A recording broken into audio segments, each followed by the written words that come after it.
зовут Субботина Евгения Викторовна, я являюсь директором сети цветочных магазинов Алекс Флора. Нам было интересно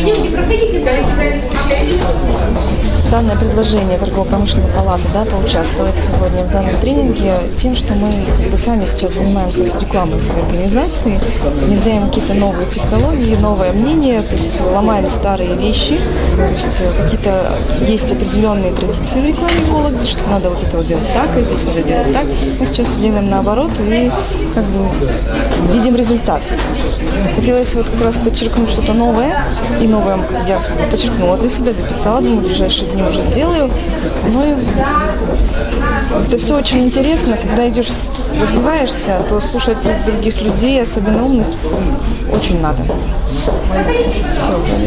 А как вообще сами считаете, вот вообще нужны такие тренинги? И вот в частности что-то новое, вот люди могут оттуда подчеркнуть, чтобы внедрить в дальнейшем? Да, во-первых, это приносит уверенность в себе, что ты решил, да, ты правильно сделал, а вот здесь тебе надо подкорректировать, потому что опыта все равно не хватает никогда, и именно этим опытом, да, надо делиться и черпать его от других. Все.